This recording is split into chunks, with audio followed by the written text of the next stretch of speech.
So one of the first things I ask you to do on the Moodle page is to just simply copy everything into another sheet.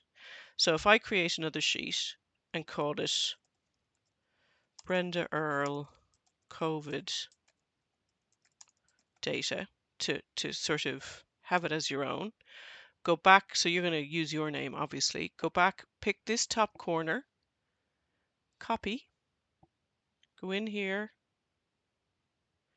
and paste. It's just sort of delaying a bit because, oh my God, that's a lot. Now, the charts that if we go down to the very bottom here, these, if we start looking at the figures,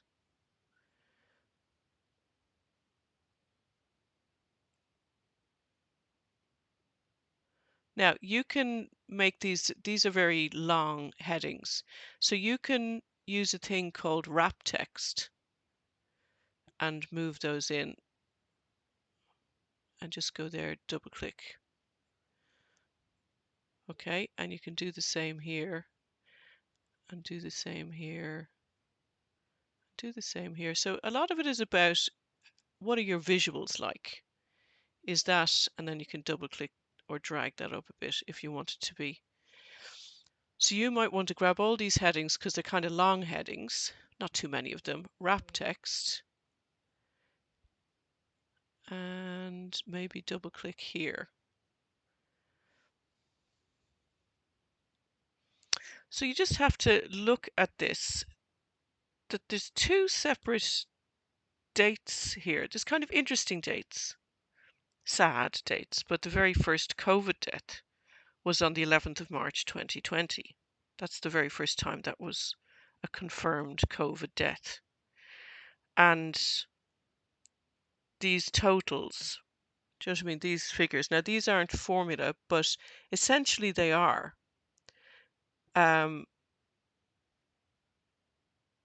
So these are confirmed cases on each date. Let's just try something. Let's try something. So this is going to be date. I'd like to see a picture of these two columns. For the whole lot, it's going to be a massive. Let's just see if we did a trend graph for these numbers, or a bar chart. Which is better? We're doing over time. Okay, so there's 693 data points, 2 years of data. Okay, so what's the recommended chart? So it is a line graph. Okay, so I'm just going to go OK. And this is where moving the chart into a new sheet and call it confirmed cases. Okay, so you can see it looks very different, doesn't it, to the graphs we're seeing? And I'm not quite sure why that's happening. So that's confirmed COVID cases from the data we're getting. Now we could go back. Now you can move this around. You see, you just pick that up like a card. I can pick that up and move it afterwards. So you've got your data. It makes sense to me that then the charts follow after. Okay. So these are daily. So maybe doing them weekly, or this could be the first bit of data processing you do. Do it weekly, do it monthly. How are we going to do that? So I would actually just copy that data, put it in a new sheet. Okay, so there's our data. And you could actually go down, this could be a first step for somebody to do, and you could sort of manually put a border or something in to indicate, wait, no, that's not the right place, to indicate the months, okay? And then you could sum up those months. Why don't we do that? I'm going to set that for you as a first task to do. Do you see what I'm doing there? And we can all do this. Let's all, so we're going down to the end of May 2020. You can split it up, but this is going to be so fast to do, is that you're going to go sum, and you will want, February doesn't really come into it because there's nothing there, but you'll want, they're all the March cases. Okay. and then you can't really copy. But let's see what happens when we hit sum again. Yeah, you've got to do this manually each time. And you're going to get a kind of a different graph if you do it by month. Okay? And it's a bit tedious, and you're probably going to hate me, but it actually does get interesting. I'm just going to stop. I'm going to pause it there. Now watch how I could sort of simplify that data. So I could have March.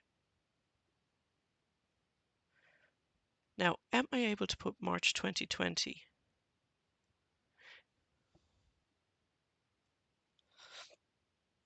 Hang on.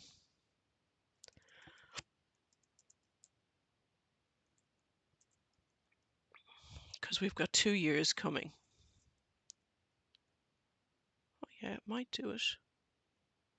Perfect. So we want to come down to December 21. Now that's a lot simpler.